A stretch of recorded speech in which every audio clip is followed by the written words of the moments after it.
Hi everyone, it's Bruce Firestone here, and thanks for watching another one of my voiceover videos.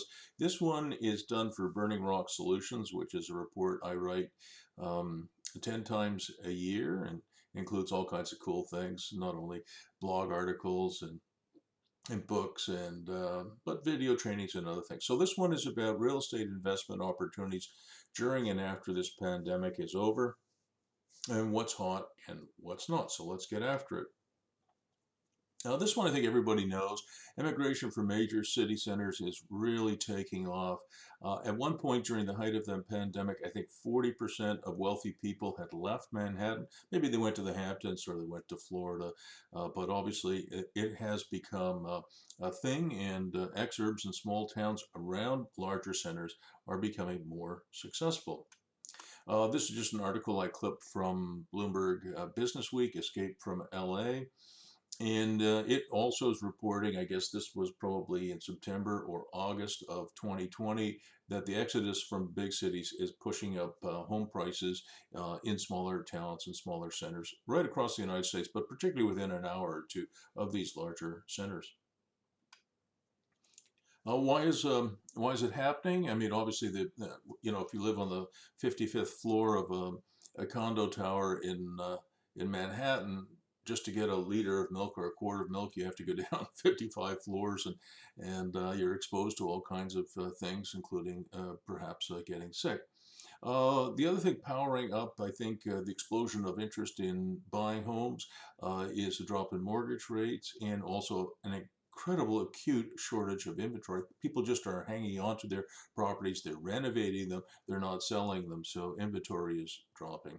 And then we mentioned also, of course, in the smaller centers, smaller towns, who can now work remotely from home. They're saying, well, if I can work remotely from home, I don't have to be in very expensive cities like LA, San Francisco, Boston, Portland, Vancouver, or Toronto. I can move to a smaller town. There might be some counterbalancing effects going on. It looks like immigration is dropping in the United States and also in Canada. Whether that's temporary or permanent, we don't know, but that will obviously impact prices as well. So that's a bit of a counterbalancing trend. Here's just a couple things that I'm involved with. I live in Ottawa, Canada, and Calabogie Peaks is a very small town of about 2,000 people, a little over 2,000 people. But once COVID took off and the pandemic had us penned up, people wanted to experience nature. They wanted to move to smaller towns. Again, remote work from home seems to be working. So they had been selling a few, maybe a dozen towns and condos a year at Calabogie Peaks, and they blew out 32 towns and condos in less than 60 days at the height of the pandemic. The bottom of this slide, you can see there's some waterfront lots that are for sale by a client of mine, Bob Walknut, at Madawaska Shore. It's quite a beautiful subdivision on the river. And again, people are just buying them at $300,000 a lot. And then he's almost sold out now. And again, that's during the pandemic. There's much more emphasis on FEHAJ, for every home a job, and FEJAF for every job a home than in the past. Obviously, work from home is booming, and that has some dramatic effects. Before going over that a little bit more detail, one of the reasons why I think Calabogie Peaks had so much success is what you see here, which is a design. This is a two-bedroom apartment. You can see it here's the main apartment here with its own bedroom, bath, kitchen, dining, and living area. And it has its second bedroom is really contained in its own lock-off suite. I sometimes refer to this as a gigaplex unit, MICROSUITE, studio apartment, whatever. So what it meant was that we sold a lot of these places to people, for example, young people and some not so young people who would buy a two-bedroom apartment like this, live in the one bedroom, and rent out the lock-off suite. Maybe during the ski season, they'll rent it out on Airbnb or vacation rental by owner, or they just rent it out to a roommate, or they take in an elder, or they put a personal support worker there if they're older. But whether you're a young person, you get some extra income from that lock-off suite, that MICROSUITE, that gigaplex unit. And if you're an older person, I'm in my 60s now, a little additional income wouldn't hurt. This is a project done by a coaching client of mine in White Rock, British Columbia. It's a beautiful project that he's working on, and he's working on a new multi-generational model for retirement residents. And what he's doing is he's taking this MICROSUITE Gigaplex lock-off suite and applying it through the entire building. So here's, for example, one of his designs, and this would be all the way up the building to the top, where you have again a nice apartment here in green, and then you have the lock-off suite, which is double loaded. So for example, instead of having a retirement residence or long-term care facility that is entirely made up of older people, you could have a well-to-do elder. He or she could be renting this nice apartment here, and she or he could have a personal support worker, for example, live next to them, a younger person perhaps, and again, because of this double-loaded condition, it's easy to ingress and egress from one side to the other. This is not new. The Netherlands has been doing this for a while, and they're quite far ahead of us. It is a new model, I think, that will replace existing retirement residences. As I get older too, I don't really want to be in a ghetto of just old people. I think it's good to see younger people. And I think, older people can mentor and coach younger people, and young people can reverse mentor elders. If they want to set up an Etsy store, probably a young person will know how to do that a little faster than an older person. Backyard homesteading has been spreading across Canada, the United States for some time now. It was big before COVID, but now it's huge. Virtually every nursery sold out across the United States and Canada. And even if you're renting property, I found if you add a backyard homestead, your tenants will grow stuff, they'll be happier, they'll stay longer, probably pay more. And if you can reduce the churn rate, if you're a real estate investor like I am, reducing the churn rate, having people stay longer is a key to profitability. So that's good. This is a book written by this young woman here. You can see on the screen here, Put Your Backyard to Work. In your backyard, she says you can raise 1,400 eggs a year, 50 pounds of wheat, 60 pounds of fruit, 2,000 pounds of vegetables.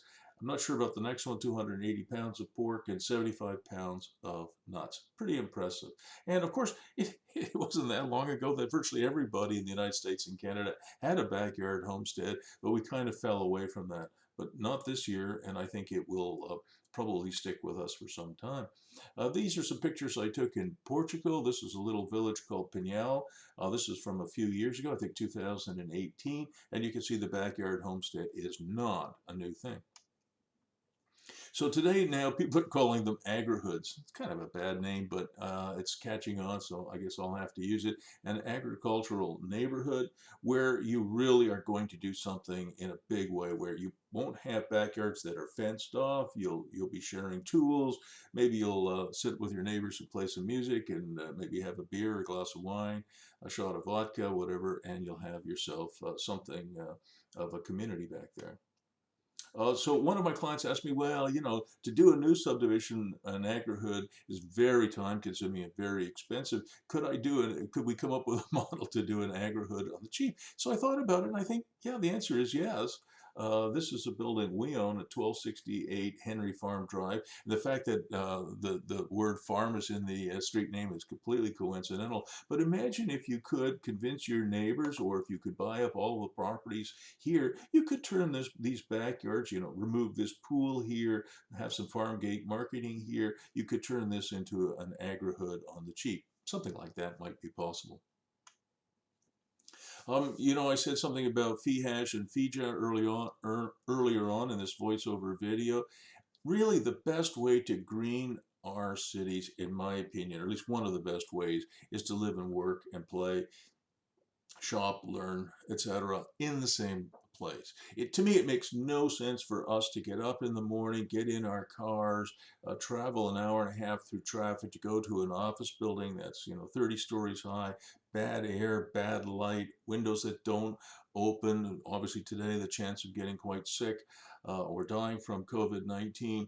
So what if we had, these are just, I'm an engineer, not an architect, so these are just some of my sketches. What if we had places where we had a house, and we had a basement apartment, and we had a micro retail shop in our garage? Some people will put bakery in their garage and give you hot croissants with chocolate on them. And that is, in fact, one of my clients has done that. What if you had a coach house in your backyard and it had a basement apartment too? What if you had a workshop in your backyard, maybe a little micro mini office in your backyard, a playland, a backyard yurt, a backyard bunkie, a storage, a backyard homestead? What if we were to do things to make our cities, our suburbs, and our inner suburbs much, much more resilient, much more of an affordable live, work, play, create, make, learn, grow, entertain, shop, exercise, grow, I think I said that a second time, socialized, diversified, visible, neo-urbanist, walkable, animated neighborhood, right? I say nothing is sustainable unless it's also economically sustainable. So let's try and tackle both. This is just something that one of my clients pointed out to me. He's a major in the Canadian Armed Forces. He's been a very big investor in Tesla. He's done very well on Tesla stock, at least recently. And I sent to him a note. Imagine an autonomous vehicle that is an office that docks with your house, Major.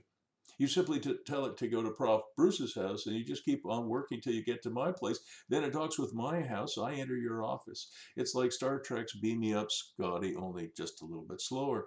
And he writes me back, by the way, Bruce, I have 5 or 6 such offices on order. He's ordered the Tesla 5 or 6, I can't remember, so I put in both numbers here, 5 or 6 Tesla Cybertrucks, which he plans to convert to home offices that will be autonomously driven from place to place. At least that's the hope. Something else that I thought I'd put in here that, in my opinion, modern economies are not based on the more pie for me means less pie for you.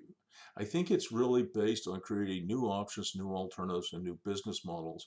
And I've been a big believer in business models now since the 90s. I've been working on it that long, so there you go. And there's something I call combining this with that. You don't have to have a business model that no one else has ever thought of. You can just simply find 2 things that maybe, well, those things might be cool if we connected them together and we combined them in one. And what you see on the screen here is Lululemon is doing that. They just bought the Mirror, which is kind of like Peloton, but without the bike. And you put that somewhere where you can practice yoga or I don't know, all kinds of other things. So you can actually work out with other people, with people who are expert in the area. And I imagine Lululemon might sell some more of their yoga clothes this way too. So that's kind of like a combining this with that. The other thing that we're seeing, we've already talked about it, that home sales are exploding in price and also in number, and renovations are exploding. Since people are now moving big time out of the downtown core of many, many cities, and they're going to work from home, then renos are going to be big as people put in real offices that suit their needs. So renovations and office remodelers and furniture is going up in a really big way. Here's something else that you may or may not have picked up on, but certainly I have. No one trusts mass transit right now and during the pandemic. In fact, Wall Street traders are forbidden by the New York Stock Exchange to ride any type of public transit, and that includes, I think, Uber and Lyft. Of course, the subway, buses, you name it, they have to drive, and they have to drive by themselves, or if there was somebody else who's in the same household or bubble. So used car sales, I have a number of clients in that business, and everywhere I have clients who have some industrial land or they're buying it, we're looking at the zoning. Does it allow car sales? Because if it does, this is really likely to be a booming industry for at least for a few years. And if you know something about how to do commercial leasing, you'd have base rent, you'd have operating costs, you'd have utilities, property taxes, but you'd also charge them a percentage rent. So as they sell more cars, you as the owner, as the landlord, are getting a little bit additional money as well. There's something else going on, I think. We have found that the international supply chain is not as robust as many of us thought it might be, and some of our trading partners might be more unreliable for one reason or another. The gig economy is growing really fast, and many, many, many people, I'm seeing this going right across Canada, the United States, many folks are wanting a workshop or a makerspace. So somebody like me who's doing coaching, sure, I want a home office, but if you're a carpenter, or you're some kind of a maker. One young woman I know has a really funky clothing operation which is exploding, and you can't do that in your apartment. You need a workshop, or at least when it gets to a certain size. And these workshops are, they could be backyard workshops, they could be basement workshops, you name it, but it's a really big deal. Now, this is a client of mine in Kitchener-Waterloo. He has an 80,000 square foot warehouse, and he is building micro workshops there. It's a perfect condition for it. It's not perfect for industrial users who want high ceilings, typically minimum 18, 20, 22, 24 feet. Amazon, I think, is building at 60 feet. And you can see here in this particular warehouse or industrial building, ceiling heights are only 11 foot 2. Perfect for a maker, but not necessarily for a big company like an Amazon or a Wayfair. And you can see here are some of his workshops under construction. I think these are like 500 to 800 square foot micro workshops. This is where I first got going with the micro workshop idea. This is a property on Aikens Road in Canada. That's in Ottawa, Canada. And you can see in front, there's about an 18 or 20,000 square foot warehouse building. If you can see my cursor moving around here, then it's this building here. It has two coverall buildings, and you can't see it, but there's a farmhouse there as well. Literally in the middle of nowhere. And again, it has substandard ceiling height. It's only 10 foot 2, so not even as good as the Kitchener property. And it was completely empty, or mostly empty when my client, well, it was completely empty when my clients bought it.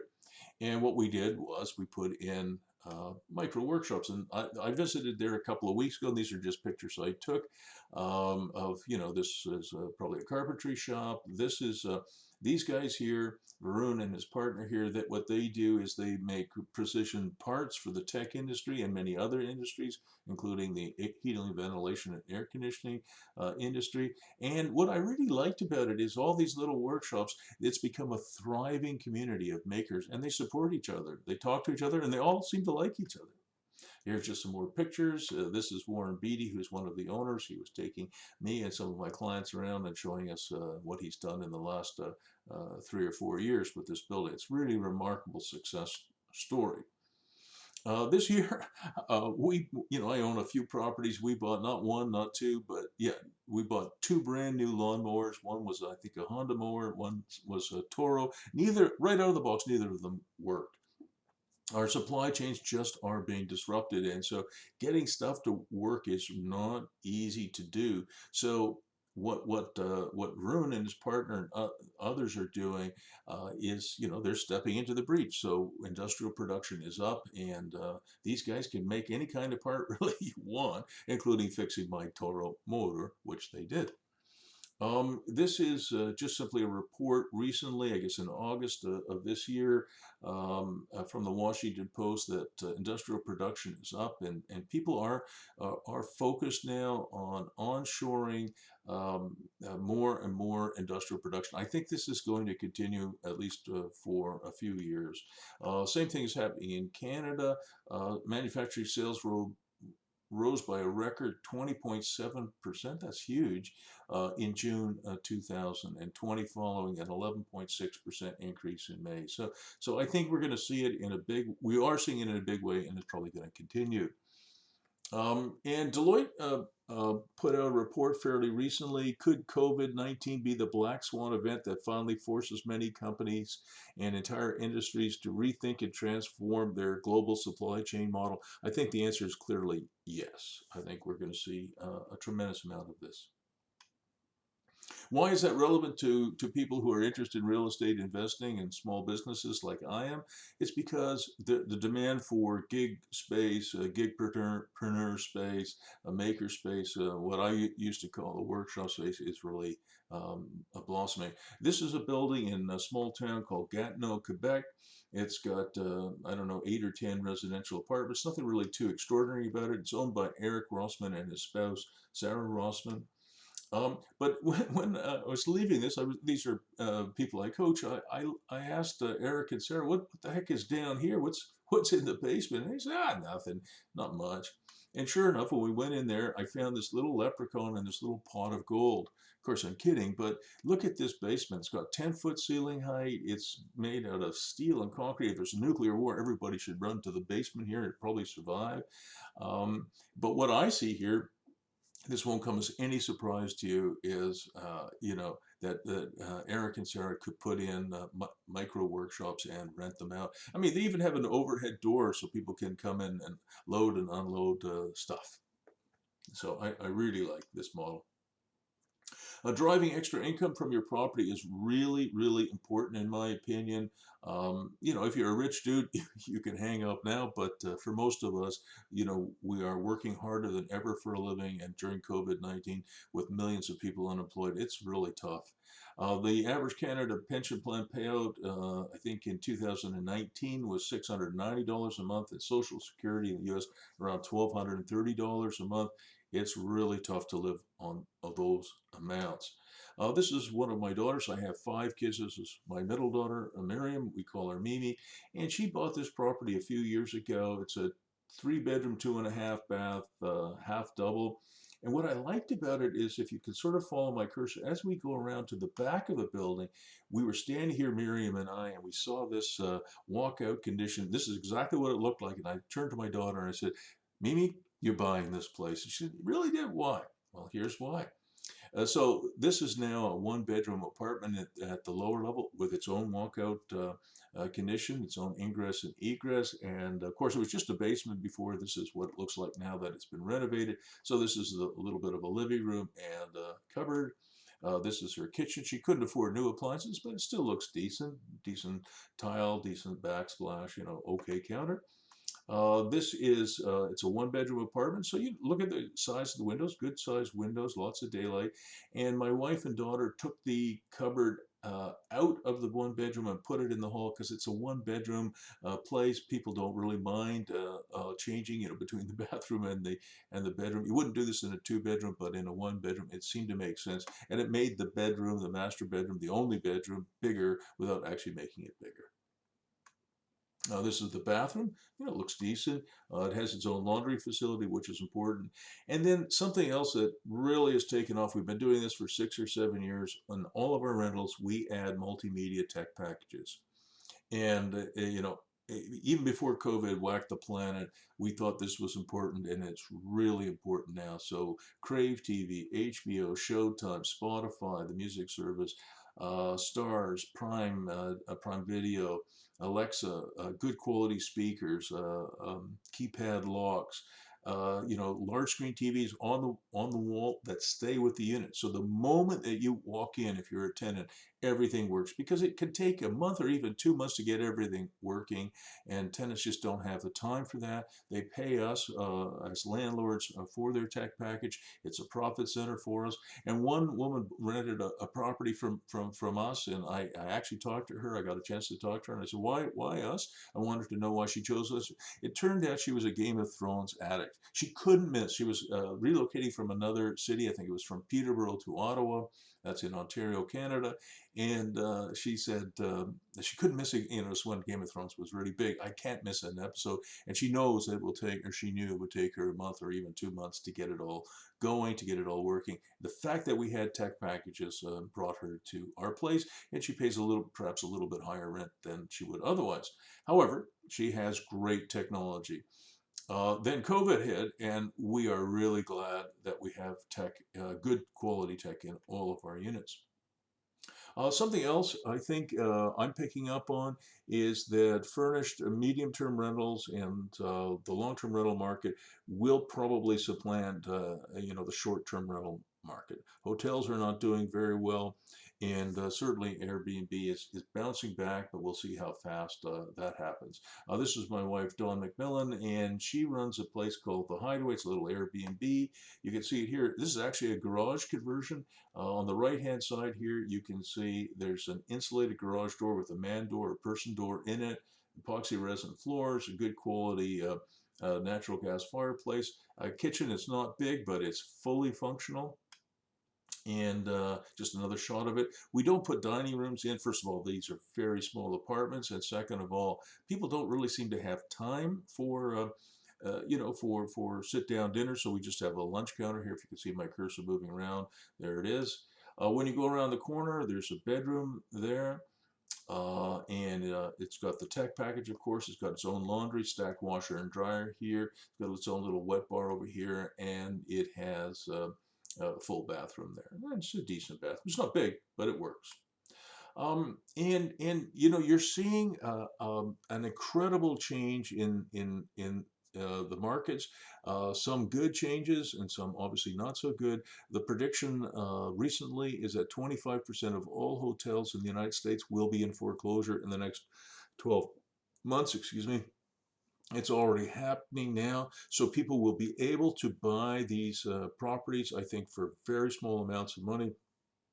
And the idea is to buy them if they're motels and repurpose them as medium-term rentals and medium-term rentals and long-term rentals rather than operating them as hotels. So your costs go down. You don't have to clean them every day. You don't have to make the bed every day. You rent them out as an apartment, a studio apartment. People take care of themselves. If your bathroom needs cleaning, you do it. So your costs are going down, but your revenues are not as high. But you have committed monthly recurring revenues, you have stability and predictability, and the cap rates on this are likely to be very, very good. There's just another picture of one that we're looking at, or a client of mine is looking at now. If you offered me an office building or a shopping mall today, I'd probably say no thanks. Back in, it was either late February, early March, one of my clients who owns a 750,000 square foot mall called me and told me 2/3 of his stores are closed and all of those can't pay their rent. So that is really an asset class that is taking it in the ear. The office buildings are probably just as bad, if not worse. This is a tech company which is big in my hometown, Shopify, and they announced, I think, last month in August, so just a few days ago, really, that they're going to vacate their downtown headquarter building. They're going to make work from home a permanent feature, and they're giving up on their 170,000 square foot headquarters in downtown Ottawa. So what would I do if I actually had one of these ugly office buildings and nearly empty shopping malls? I would repurpose it. There's no way I would have a monoculture use. I would take that office building, or for that matter, the shopping mall. I turn it into micro-suites, studio apartments, other apartments, home offices, workshops, playlands. That just means places to play and have fun. And so they would become live, work, play, make, create, learn, shop, exercise, entertain, grow, socialize, animated, diversified, visitable, walkable, green places, spaces, communities, right? You have to repurpose them. Otherwise, they're just going to sit there and the vacancy rate is just going to go up and up, in my opinion. This is something that really surprised me. Maybe it shouldn't have, but it did. People would like to experience nature and a more playful environment. I certainly am seeing that. And so what we're doing now is, whether we have industrial property, or we have a retail property, or we have residential rentals, we're adding what I call a playland. Again, people who play together stay together. They're happier. So you can have outdoor ping pong. You could have cornhole, which is a big National Football League tailgating thing. You could have bocce. You could have a pickleball, which is hugely popular now.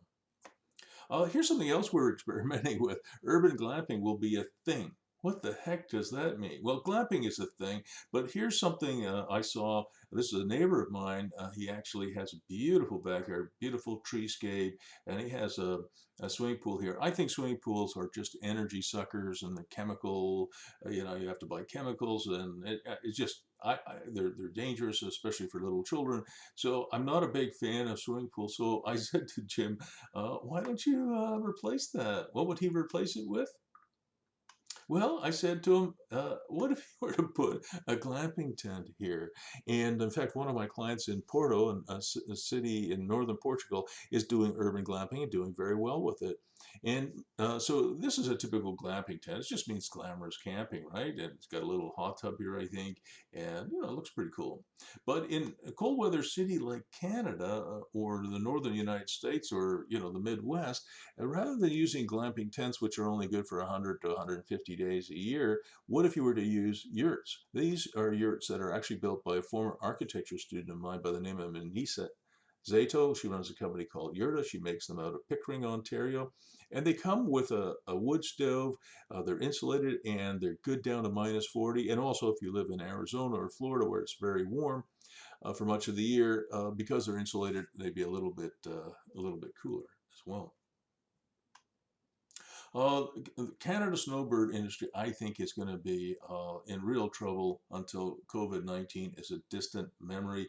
If you're my age in your 60s or even older, trying to get health insurance to, travel to Arizona, to Palm Desert, to Florida, is going to be very, very difficult. So for young people, whether they're in the United States or Canada, you might be able to buy some of these mobile home or trailer parks. And don't laugh at them. That's a very good investment, at least in my experience, a very good investment product. And I think there'll be a lot of these that will be coming available, again, like the Florida hotels, for not very much money.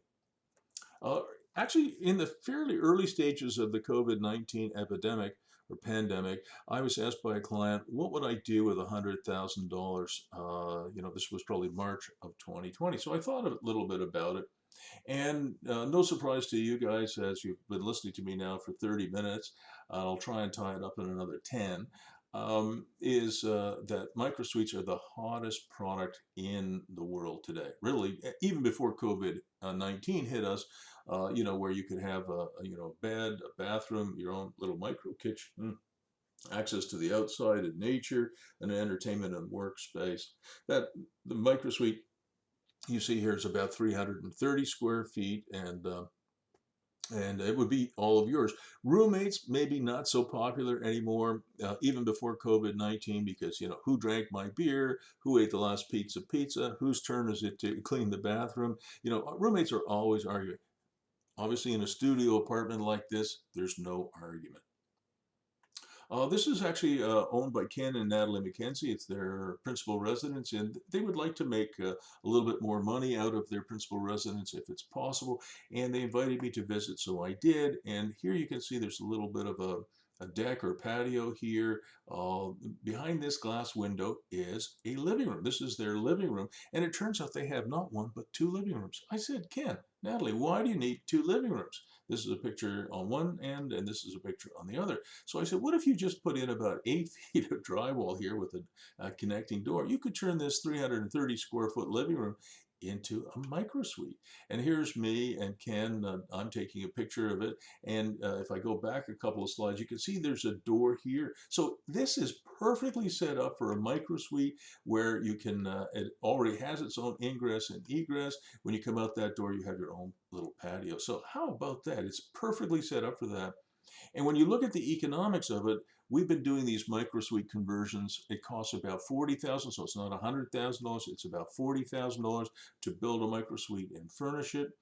And the cap rates are around 23.5%. If you know anything about cap rates, if you can get 6% or higher, you're happy. In towns and cities like Los Angeles and Vancouver and San Francisco and Toronto and Austin and other places like that, cap rates are maybe only 1.5 to 2.5 or 3.5%. So a cap rate of 23.5% is really insane.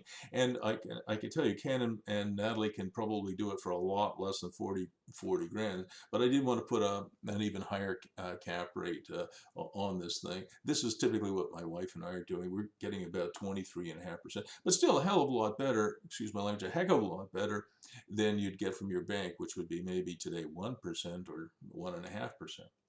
Well, we talked about this when we started. Small towns are booming, and I'm going to take advantage of that. My wife and I are going to take advantage of that with something we call the Samuel model. It's really about making over main streets in small towns. And we are investing, in fact, at the end of this month, at the end of September, in a small town. It's Belleville, Ontario. It's close to Prince Edward County, which is wine country. It's about 2 hours from Toronto, which is a big city for Canada. And the idea is to rehab the downtown core in these small towns. So here is, this is me doing a building inspection. This is 249253 Front Street. You can see it here on the right-hand side. It has two retail spaces on the ground floor. It has about 2,700 square feet on the second floor. It has 6 existing micro suites, believe it or not, on the third floor. We're going to take off this ugly facade and this brick veneer, and we're going to turn it into an historic renovation. You can see we have some ideas as well. This is going to be a playland here to the right, and we've talked to the mayor and the city about doing a beautiful patio here. So we think we can do great things with this building. And are you ready for this? We bought this 3-story building for $280,500. The built-up space is about 11,000 square feet. So the cost to buy it was about $24 or $24.50 a square foot. You can't even build a doghouse for that. So you can buy these buildings, I think, fairly cheap. Mind you, it needs quite a bit of work.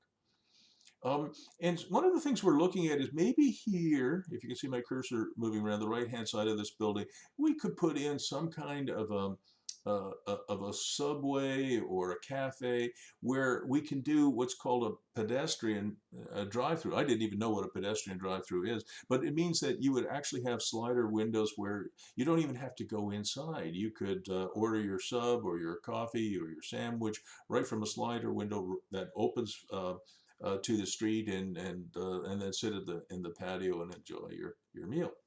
Year-round patios. Now, you would think in the northeast and the Midwest of the United States, and of course most of Canada, year-round patios are a possibility, but I don't actually think so. This is another one of my daughters, Rachel. We went out for dinner not that long ago, and we sat in the patio. You'll see it here. Here's the patio. This is the Maribel Seafood Grill. We had a wonderful time, and I was looking at this and I'm saying, I do think that year-round patios are possible. They're doing it in Edmonton. If you know anything about Edmonton, Alberta, it's even colder than Ottawa, even though Ottawa's pretty friggin' cold. Edmonton is even colder. And Edmonton is going to do what Copenhagen has been doing for some time, and that is run their patios year round. So they're going to have some kind of a heat source as well. So what I did was this is my bad animation here. So here's the Maribel Seafood Grill again. And what if you put dwarf evergreens around, decorated with Christmas lights, and you had heaters in there? It would probably be quite okay to run it year round. Something else I think that we're going to see is, believe it or not, there were outdoor classrooms in this pandemic of the 1918, 1920, the Spanish flu pandemic, and we may see it come back again. What the heck does that mean? Well, we're already seeing quite a few people doing homeschooling, and these are pictures I took this summer of 2020 of the Bill Mason Environmental Center. And again, you could create classrooms. I am quite sure. I would again surround them by dwarf evergreens. I would put some kind of heating there, but you could actually go outdoors and teach and have meetings as well. I think it'll be a lot safer. Something else, these are just kind of random thoughts now, I'm winding up, is one of the big things about creating new business models, as I said earlier, is combining this with that, finding things that maybe you don't think necessarily fit together, but when you put them together, they kind of are accretive, they're exciting, they come up with new alternatives. And I thought Lululemon was quite clever. They bought at-home fitness startup Mirror for $500 million. I think that was this year, 2020. And if you think about it, you can do yoga at home. You can do yoga at home with an instructor or maybe with other people as well. And, that's great so that you can do this workout from home. But I'm pretty sure Lululemon will be selling clothing on this Mirror too before too long. So you can see that combining this with that can be quite a powerful way to go. And they've already upped their projections for revenue from the Mirror from 100 million to 150 million. So you can imagine it'll be a pretty good business for them as well. And this is kind of what I do as well as a coach. I am a real estate investment and personal business for life business coach. And I really believe in looking at business models, not just for tech companies or service companies or clothing companies like Lululemon, but even for real estate. And certainly we're working on a lot of really cool business models like the one I just mentioned, the Samuel model.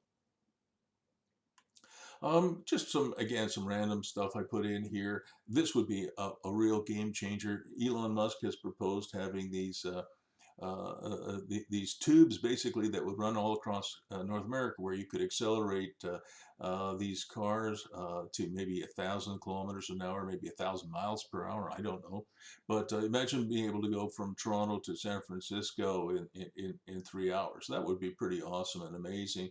And these are vacuum tubes, so presumably they'll be able to accelerate without too much friction. I believe that teenagers should vote. I know this is not probably popular, but you know, in Pakistan, Cuba, Vietnam, the age of majority is 16. I would like to see teenagers be able to vote at 16 and be able to do more things at 16 than just be children. I think four of my five kids went to the Canterbury School for the Arts. So I think not only should teens be able to vote, I think we have to change our high schools. I think many of our high schools are failing. This is long before COVID-19 came around. And so not only should we have Canterbury School for the Arts, we should have high school for the technological arts, a high school for the manual arts. You know, what's wrong with you know, repurposing our schools and making them more relevant? You know, I can tell you, if you went to Canterbury High School with me, you'd see all kinds of kids doing the full normal curriculum plus another 15 or 20 hours a week on their selected art. These kids didn't have time to get into trouble. They were charged up about what they were doing. This is another one business model which I really like. It's called Little Steps Academy. It's done. The model comes from Alberta. It's run by Tim Reed and his group, and it's a very clever model. I'll just give you a brief look at it. What they do is they install early child educators in a home, and home-based businesses are legal in most jurisdictions. In Alberta, they can have up to 6 kids. So Tim and his group are able to buy homes, put early childhood educators in them, have 6 kids there, pay the early childhood educator a responsible salary, give them a good place to live, a safe place to live, take in kids who are now inside hopefully a safe bubble. And I just love this model. I think this model has legs, and I think Tim and his group could easily have 1,000 of these across Canada, the United States, or more. They could also add some other things to it. This is another model. It's called Little Start Academy, not Little Steps, Little Start. And they do 24/7, 364 daycare. So imagine if you added that to Tim's model and some other things to it. They could really take it to the next level. All right, let's see what else. Here's another one. I think a lot of young people I talk to do not really want to get bogged down with $500,000, million and a half dollar mortgages if they can avoid it. And something called Tiny Hometown, I think we're going to see this happen. We already are in the United States, and we're going to see it more and more. And their slogan is less house, more life. And I think a lot of young people, and maybe some older people, believe in that too. Here's I think I'll just tie it up after this because I've probably been going long enough now. So I'm going to talk about this. This is based on some work that Eric Kuhn, who has now passed away, he was a brilliant American expat architect living in London, England. He told me that leisure is the new infrastructure, Bruce. I had no idea what he was talking to until I was doing a keynote speech, and I stopped in at this little place. And this little place is a repurposed petrol station. They've got obviously, you know, the ability to serve coffee and sandwiches inside the restaurant and then eat out here. But it's a repurposed, you know, gas station, and has, you know, an acre of asphalt. So I said, what if you were to put a pickleball court there on that asphalt, or the cornhole game, or a bocce court, or for that matter, beach volleyball? Maybe people would then come and eat more, you know, sandwiches and drink more coffee. So leisure is the new infrastructure. What Eric meant was on every one of your projects, you should, you know, add a leisure element, whether it's an office building, a shopping mall, an industrial building, a residential rental, everything. There you go. Change is coming. So this is me, Bruce Firestone. If you'd like some help with any real estate investment and business coaching, I'm available. Probably the best way to get a hold of me is bruce.firestone@century21.ca. And thank you very much for listening to me today.